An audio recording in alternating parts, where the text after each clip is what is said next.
Hello, मैं विजय मुल्सानिया Corel Draw tutorial में आपका स्वागत करता हूँ। लेसन नंबर 1 कोरल ड्रॉ परिचय। तो कोरल ड्रॉ वीडियो सीरीज का यह पहला लेसन है। यह पहले लेसन में हम सीखेंगे कोरल ड्रॉ विंडो ओवरव्यू देखेंगे। यहाँ पर तो देखिए, इस लेसन में हम देखेंगे title bar, menu bar, property bar, tool box, ruler, guideline, colour plate, page navigation bar, scroll bar, status bar, zoom window और डोकर विंडो। ठीक है, तो सबसे पहले आता है टाइटल बार। तो ये हमारा टाइटल बार है। यहां पर सबसे ऊपर टाइटल बार होता है। तो टाइटल बार की मदद से हम फाइल का लोकेशन पता कर पाते हैं, इसलिए यह महत्वपूर्ण है। सभी विंडोज में ये टाइटल बार रहता है। देखिए, ये कोरल ड्रॉ की विंडो है हमारी ये, तो इसके में ये सबसे ऊपर जो है वो टाइटल बार आता है और टाइटल बार में फाइल का पूरा पाथ रहता है। यानी आपने एक से ज्यादा फाइल ओपन की हो तो ये टाइटल बार से आप पता लगा सकते हैं कि आपकी कौन सी फाइल ओपन है। सपोज मैं एक नई फाइल दूसरी बनाता हूं, फाइल न्यू। ओके, तो टाइटल बार पर देखिए आप, न्यू फाइल है वो अनटाइटल्ड है क्योंकि अभी ये फाइल हमने सेव नहीं की है। और जो दूसरी फाइल थी हमारी जो बनी हुई, यह फाइल यहां मेनू बार के अंदर, ये दूसरा है टाइटल बार के एग्जैक्ट नीचे जो होता है इसे मेनू बार कहते हैं। यहां आप रिस्टोर करेंगे तो पाएंगे ये दूसरी फाइल है। यहां पर देखिए, एक साथ हमने दो फाइल ओपन की है। यहां पर अगर मैं इस फाइल को टिक करता हूं यहां पर, तो ये F drive Corel Draw tutorial में लेसन नंबर 1 है और ये है वो अभी हमारी अनटाइटल है। यानी कि आप एक से ज्यादा फाइल के साथ काम कर रहे हो तो टाइटल बार से फाइल का लोकेशन या पाथ पता चलता है। यहां पर जूम करते हैं फुल स्क्रीन। आप कंट्रोल टैब की प्रेस करके भी एक से ज्यादा फाइल ओपन की हो तो उसे नेविगेट कर सकते हैं। सपोज मैं यहां पर कंट्रोल टैब प्रेस कर रहा हूं यहां पर, तो ये अनटाइटल्ड फाइल आ गई। फिर से मैं कंट्रोल टैब प्रेस कर रहा हूं तो वापस में वही फाइल में आ गया। तो ये था हमारा टाइटल बार। मेनू बार के अंदर सारे कमांड्स रहते हैं। ये सारे मेनू बार के अंदर अलग अलग कमांड्स है, फाइल मेनू, एडिट मेनू, व्यू मेनू, जिसे हम विस्तार से आने वाले वीडियो ट्यूटोरियल में सीखेंगे। मेनू बार के नीचे आते हैं तो ये है स्टैंडर्ड टूल बार है। ये स्टैंडर्ड टूल बार में न्यू, ओपन, प्रिंट वगैरह कमांड रहते हैं। यहाँ पर इसके नीचे आते हैं तो ये है हमारा प्रॉपर्टी बार। प्रॉपर्टी बार के अंदर अब जो भी ऑब्जेक्ट सिलेक्ट करते हो उसके रिलेटेड प्रॉपर्टी होती है। अभी मैं यहाँ सपोज रेक्टेंगल सिलेक्ट करता हूं तो ये सारे रेक्टेंगल रिलेटेड ऑप्शन है। पिक टूल लेता हूं, पिक टूल के ऑप्शन, एलिप्स टूल लेता हूं, एलिप्स टूल के ऑप्शन। अगर मैं यहाँ पर से पॉलीगॉन टूल लेता हूं तो पॉलीगॉन। यानी कि आप जैसा भी टूल इस्तेमाल कर रहे हो उस हिसाब से यहाँ पर कमांड्स बदलते जाएंगे। इसे प्रॉपर्टी बार कहते हैं। ये फ्लोटिंग रहता है, इसे आप ऐसे मूव करके भी बाहर निकाल सकते हैं। देखिए, प्रॉपर्टी बार, पॉलीगॉन सिलेक्ट किया तो पॉलीगॉन, रेक्टेंगल प्रॉपर्टीज, और ये नो सिलेक्शन, आपने कोई भी सिलेक्शन ना किया हो तो डबल क्लिक करने पर ये वापस वहां पर चला जाएगा। अब है टूल बॉक्स। तो इस साइड में टूल बॉक्स रहता है। टूल बॉक्स के अंदर इतने ये सारे टूल दिए हैं, जिसके आगे ये ट्राइंगल दिखता है तो इसके अंदर दूसरे टूल्स है। सपोज में यहाँ पर जूम टूल है, इसके ऊपर थोड़ी देर क्लिक करके रखता हूं तो जूम टूल के ये दो टूल अंदर दूसरे मिलेंगे। अगर मैं यहाँ पर ये लाइन टूल है, यहाँ पर माउस कर्सर ले जाने पर भी दिखते हैं और ऐसे क्लिक करके थोड़ी देर आप कर्सर रखते हो तो भी यहाँ पर ये सारे टूल दिखेंगे। अगर इस टूल को बाहर चाहिए तो आप यहाँ से टिक करके इसे ड्रैग कर सकते हैं तो ये टूल आपके बाहर निकल आएंगे। फिर भी आप यहाँ से टिक करके इन्हें सिलेक्ट कर सकते हैं। यहाँ से इसे क्लोज कर देते हैं और अब आप यहाँ से वापस यहाँ पर क्लिक करके रखिए तो यहाँ से सिलेक्ट कर सकते हैं। टूल बॉक्स की अगर आप पोजीशन बदलना चाहे तो भी बदल सकते हैं। यहाँ से ये बाहर ले लिया, सपोज मुझे यहाँ रखना हो तो मैं यहाँ पर भी रख सकता हूँ। नीचे यहाँ पर देखिए टिक करते हैं तो ये सारे वापस ड्रैग करके यहाँ ले लेते हैं और इसे वापस यही सेट कर देते हैं। यहाँ पर हमने वापस सेट कर दिया। अब आते हैं नए पॉइंट्स रूलर पर। कोरल ड्रॉ में दो रूलर रहती है, एक ये रूलर और एक ये रूलर। तो इस रूलर को आप एक्स रूलर कह सकते हैं, इन्हें आप वाई कह सकते हैं। देखिए रूलर के यूनिट जो है वो फिलहाल हमारे इंचेस में है। अगर आप इसके यूनिट बदलना चाहे तो बदल सकते हैं। तो यूनिट बदलने के लिए आप पहले पिक टूल पर क्लिक करें और बाद में यहां से यूनिट बदल ले। अगर आपको इंचेस की जगह मिलीमीटर चाहिए तो आप यहां से मिलीमीटर सेट कर सकते हैं। यहाँ पर वैरायटीज दी गई है अलग अलग यूनिट की। इसमें आप फीट है, यार्ड, माइल, मीटर या फिर किलोमीटर भी सेट कर सकते हैं। तो ज्यादातर हम इंचेस, मिलीमीटर और सेंटीमीटर यूज करते हैं। तो आप यहां से ये सिलेक्ट कर सकते हैं, मिलीमीटर या इंचेस आप सेट कर सकते हैं। सपोज हम यहाँ पर फिर से इंचेस कर देते हैं यहाँ पर। अब ये जो रूलर है वो हमारी यहां से शुरू हो रही है। देखिए यहाँ पर 0 पोजिशन यहाँ पर है, y पोजीशन और x पोजीशन यहाँ पर है। यानी कि अगर हम यहाँ पर देखें, सपोज एक मैं रेक्टेंगल ड्रॉ कर रहा हूं यहाँ पर, कि एक रेक्टेंगल मैंने ड्रॉ किया, तो ये x पोजीशन कौन सी है 2.253, y पोजीशन 4.116 है। तो यहाँ पर हम यहाँ इसे 0 कर देते हैं, 0, यहाँ पर इसे भी हम 0 कर देते हैं यहाँ पर। तो इनका जो सेंटर है वो 0 0 पर सेट हो जाएगा। एंटर प्रेस करते हैं यहाँ पर। देखिए यहाँ पर ये x पोजीशन 0 है, y पोजीशन भी यहाँ पर 0, 0 यहाँ से स्टार्ट हो रहा है। क्या हम इस 0 को बदल सकते हैं? Yes, definitely. तो इस 0 को अगर हमें बदलना हो तो यहाँ पर देखिए, यहाँ पर दोनों रूलर जहां पर ये कॉर्नर में यहाँ पर ओरिजिन पॉइंट्स दिया गया है, छोटा सा बिल्कुल। इस ओरिजिन पॉइंट को आप यहाँ पर ड्रैग करें, यहाँ पर जहां पर आपको 0 चाहिए। सपोज मुझे यहाँ पर 0 चाहिए तो मैं यहाँ तक माउस से ड्रैग करूंगा और फिर माउस की क्लिक छोड़ूंगा। यहाँ पर क्लिक छोड़ने पर आप देखिए यहाँ पर 6 के आसपास मेरा जो है वो, और ये दोनों पोजीशंस देखिए, 0 की पोजीशन देखिए अभी कहां पर है, तो यहाँ पर एकदम पेज के साइड में है और नीचे की साइड कॉर्नर में है जहां पर रेक्टेंगल है वहां पर। जैसे ही मैं यहां से क्लिक छोड़ूंगा तो ये 0 की पोजीशन बदल जाएगी। देखिए 0 की पोजीशन कहाँ आ गई, जहां पर मैंने ओरिजिन पॉइंट रखा था। और इस रेक्टेंगल की अब हम फिर से वापस से 0 0 पोजीशन सेट करेंगे तो 0 और 0, तो ये यहां आ जाएगी क्योंकि हमारी जो 0 की पोजीशन है वो बदल गई है। देखिए यहां पर मैंने ग्राफ तैयार किया है यहाँ पर। तो ये रूलर कुछ इस तरह से यूनिट होते हैं। ये हमारी सपोज x रूलर है और ये y रूलर है। तो 0 की इस साइड में जो है वह प्लस आएंगे, 0 की लेफ्ट साइड में जो भी अंक रह देंगे x रूलर में वह माइनस रहेंगे। इसी तरह y रूलर में ये 0 की ऊपर की साइड है वो प्लस संख्याएं होगी, नीचे की साइड होगी वो माइनस संख्या होगी। सपोज ये रेक्टेंगल है, मैं यहाँ पर 0 सेट कर देते हैं पहले ओरिजिन से, यहाँ पर 0 सेट कर दिया मैंने, यहाँ पर एग्जैक्ट यहाँ पर देखिए, यहाँ पर तो जूम करके सेट कर देते हैं, यहाँ पर सेट कर रहा हूँ मैं। ओके 0 यहाँ पर सेट कर दीजिए।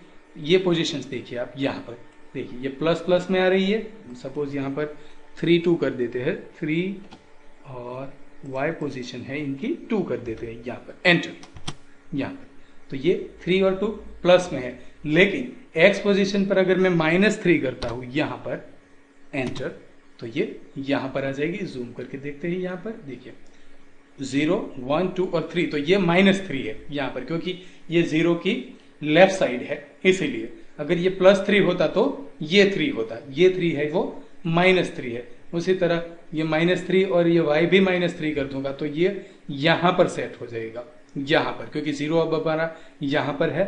ये -3 करते हैं यहाँ पर, -3 और एंटर, तो ये यहां पर। तो इस कॉर्नर से हम 0 की स्थिति है वो बदल सकते हैं। अगर आपको रूलर को मूव करना हो तो भी कोरोड्रो में कर सकते हैं। अगर आपको रूलर मूव करनी हो तो शिफ्ट की प्रेस करके रखिए। अगर ऐसा ग्राफ नहीं बनाना हो और आपको रूलर डिलीट कर देते हैं ना, रूलर को ही नीचे ले आना हो तो शिफ्ट की प्रेस करिए और रूलर के ऊपर प्रेस करके इसे ड्रैग कर लीजिए यहाँ पर। देखिए शिफ्ट की प्रेस की यहाँ पर, तो आप यहाँ पर से भी आप रूलर को मूव कर सकते हैं। अब आप यहाँ से भी ओरिजिन पॉइंट सेट कर सकते हैं। सपोज मुझे यहाँ 0 सेट करना है तो मैं यहाँ भी 0 सेट कर सकता हूँ। देखो दोनों 0 की पोजीशन बदल गई। रूलर को वापस उसी जगह रखना हो तो शिफ्ट की प्रेस करते हैं और डबल क्लिक करते हैं यहाँ पर, तो रूलर के वापस उसी जगह पर सेट हो जाएगी। गाइडलाइन। रूलर के अंदर से हम गाइडलाइन ड्रॉ कर सकते हैं। जैसे कि यहां पर ये हमारी रूलर है, यहां से मैं क्लिक करूंगा और ड्रैग करूंगा यहां पर, तो ये गाइडलाइन आएगी। तो गाइडलाइन जो होती है वो प्रिंटेबल नहीं होती है, लेकिन यह हमें एक गाइडेंस प्रदान करती है कि इस तरह से हम एक लाइन खींच सकते हैं। दो ऑब्जेक्ट्स हमें रखने हो तो सपोज ये एक यहाँ पर रख दिया, दूसरा भी मुझे रेक्टेंगल रखना हो यहाँ पर, तो मैं यहाँ से ड्रॉ कर सकता हूँ यहाँ पर ये गाइडलाइन। तो ये सभी ऊपर से उनकी जो जगह है वो सेम रखने के लिए, या आपको टेक्स्ट टाइप करना हो, मार्जिन रखने हो, तो यहाँ पर गाइडलाइन काम आएगी। सपोज मुझे इसमें टेक्स्ट लिखने हैं और इस साइड से मुझे 1 इंच का मार्जिन चाहिए, तो मैं क्या करूंगा, यहां से एक गाइडलाइन ड्रॉ करूंगा यहाँ पर 1 इंच पर रखूंगा। पर ये परफेक्ट मुझे पता नहीं है कि 1 इंच कहाँ आ रहा है, तो पहले क्या करूंगा, मैं यहां पर डबल क्लिक करने से 0 की पोजीशन है वो रीसेट हो जाएगी, वापिस यहाँ पर 0 0 सेट हो जाएंगे। डबल क्लिक करते हैं यहाँ पर, देखिए 0 यहाँ पर और ये 0 यहाँ पर। अब ये जिस गाइडलाइन पर आपने क्लिक किया है ना वो सिलेक्ट हो जाती है। सपोज ये मुझे ये गाइडलाइन सिलेक्ट करनी है, तो इनके ऊपर क्लिक किया और इनकी पोजीशन है वो मैं यहां से 1 इंच कर देता हूं यहाँ पर एंटर, तो वो 1 इंच का यहां से मुझे मार्जिन मिल जाएगा। प्रिंट में तो ये आने वाली है नहीं, तो अब मैं यहां से मेरे टेक्स्ट लिख सकता हूं। सपोज मुझे 1 इंच का मार्जिन रखना, ये गाइडलाइन मुझे नहीं चाहिए, तो इसके ऊपर क्लिक करते हैं, रेड होने के बाद डिलीट प्रेस करते हैं, तो ये गाइडलाइन डिलीट हो जाएगी। अब यहां से मुझे कोई टेक्स्ट लिखने हो पॉइंट्स, तो ये मैं लिख सकता हूं यहाँ पर। सपोज यहाँ पर टाइप करना हो कर सकते हैं यहाँ पर। गाइडलाइन आपको नहीं देखनी हो, केवल हाइड करनी हो, तो व्यू मेनू में जाकर आप गाइडलाइन से यहाँ पर ये टिक है ये हटा दीजिए, तो आपकी गाइडलाइन हाइड हो जाएगी। वापस देखने के लिए व्यू मेनू में गाइडलाइंस पर टिक करें तो ये गाइडलाइन वापस हो देखेगी। गाइडलाइंस 2 तरह की, ये वर्टिकल गाइडलाइंस है, तो ये इस रूलर से हम खींचेंगे। हॉरिजॉन्टल गाइडलाइन है, यहां से खींचेंगे। अगर मैं डायगोनल गाइडलाइन चाहिए तो भी CorelDRAW में कर सकते हैं। डायगोनल गाइडलाइन के लिए आपको दूसरी बार गाइडलाइन के ऊपर क्लिक करना है। ये रेड गाइडलाइन है, इसके ऊपर दूसरी बार क्लिक करने पर ये 2 ये हैंडल आते हैं यहाँ पर। तो ये सेंटर ऑफ रोटेशन है और आप इसे ऐसे डायगोनल भी रख सकते हो। पर्टिकुलर कोई आपको अंक चाहिए कि मुझे 45 डिग्री पर भी ये चाहिए, तो आप यहाँ से डायरेक्ट टाइप कर दे, यहाँ से 45 और एंटर, तो ये 45 एंगल पर ये गाइडलाइन आपको मिल गई। यहाँ पर गाइडलाइन अगर आपको नहीं चाहिए तो इसे सिलेक्ट करें, रेड करें और डिलीट कर दें। तो इस तरह से हम हॉरिजॉन्टल, वर्टिकल और डायगोनल गाइडलाइन जो है वो CorelDRAW में ड्रॉ कर सकते हैं। कलर प्लेट, यहां से आगे बढ़ते हैं तो ये है कलर प्लेट हमारी। CorelDRAW में यहाँ पर भी कलर प्लेट्स आती है। ये कलर प्लेट आप यहाँ पर बाय डिफॉल्ट यहाँ पर होती है, पर मुझे यहाँ नीचे अच्छी लगती है तो मैंने यहाँ पर सेट की है यहाँ पर। तो ये कोई भी ऑब्जेक्ट को आपको कलर फिल करना हो तो कलर प्लेट की मदद से आप कलर फिल कर सकते हैं। सपोज मैं यहाँ पर एक रेक्टेंगल ड्रॉ कर रहा हूँ यहाँ पर, और इसे कलर फिल करना हो तो जस्ट सिंगल क्लिक, यहाँ पर सिंगल क्लिक करने से आप कलर फिल कर सकते हैं। लेकिन यहाँ पर देखिए ये मैंने यहाँ पर येलो कलर फिल किया है, लेकिन येलो कलर के अलग अलग शेड मुझे फिल करने हो तो आप थोड़ी देर के लिए यहाँ पर क्लिक करके रखें, तो ये बॉक्स आएगा। इसमें आप नंबर ऑफ बहुत सारे शेड मिलेंगे इस कलर के, तो इसमें से आपको कोई दूसरा शेड चाहिए तो आप यहाँ से ले सकते हैं। इसके लिए आप यहाँ पर थोड़ी देर क्लिक करके रखें यहाँ पर। अब दूसरा है, कोई भी ऑब्जेक्ट्स आप यहाँ पर रेक्टेंगल या एलिप्स ड्रॉ करते हो तो इन्हें फिल प्रॉपर्टी होती है ये, और आउटलाइन प्रॉपर्टी होती है। यहां से हम आउटलाइन बढ़ा देते हैं, यहाँ 4 पॉइंट कर देते हैं। ये अगर आउटलाइन का कलर हमें चेंज करना हो, लेफ्ट क्लिक से आप फिल का कलर चेंज कर सकते हैं, लेकिन इस प्लेट में अगर आप राइट क्लिक करते हैं यहाँ पर तो आउटलाइन का कलर चेंज होगा।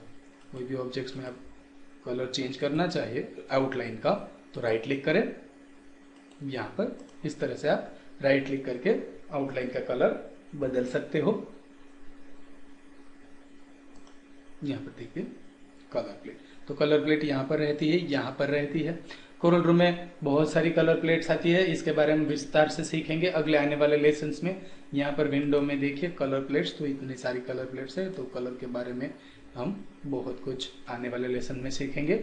यहाँ पर अब है पेज नेविगेशन बार है, तो यहाँ पर जो दिख रहा है वो पेज नेविगेशन बार है। इसमें से आप अलग अलग पेज पे जा सकते हैं। सपोज ये दूसरे में पेज में जाते हैं, मुझे पहले पेज में जाना हो यहाँ पर, तो ये टाइटल पेज है, यहाँ पर पहला पेज, दूसरे पेज में जाना हो तो मैं यहाँ से पेज नेविगेशन करके जा सकता हूँ। तो ये पेज नेविगेशन बार है, यहाँ पर डायरेक्टली क्लिक करने पर भी मैं अलग अलग पेज पे मूव हो सकता हूँ। यहाँ पर अब है यहाँ पर स्क्रॉल बार, तो ये हमारे स्क्रॉल बार है, यहाँ से आप हॉरिजॉन्टल या वर्टिकल स्क्रॉल कर सकते हो यहाँ पर।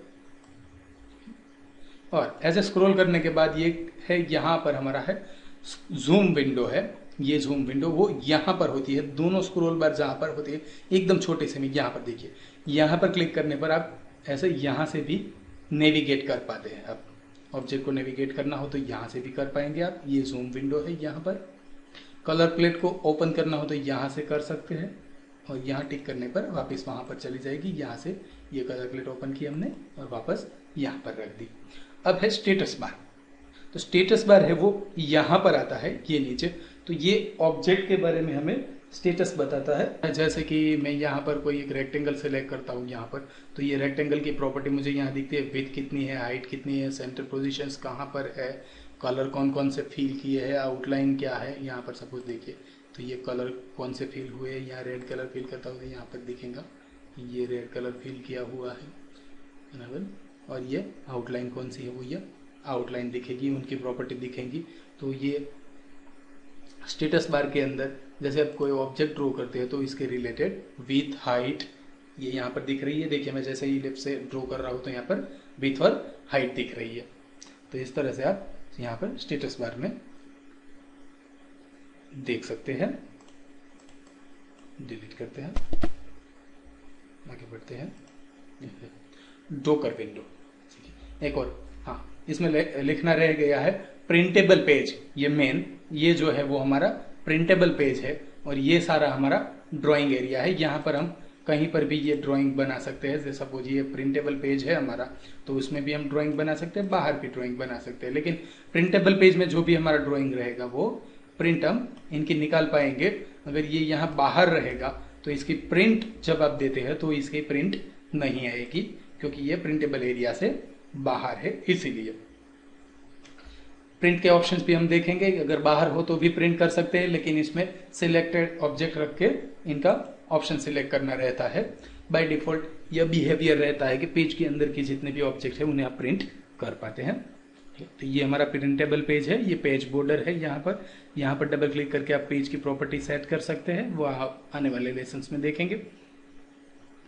अब है आगे, हाँ डॉकर विंडो।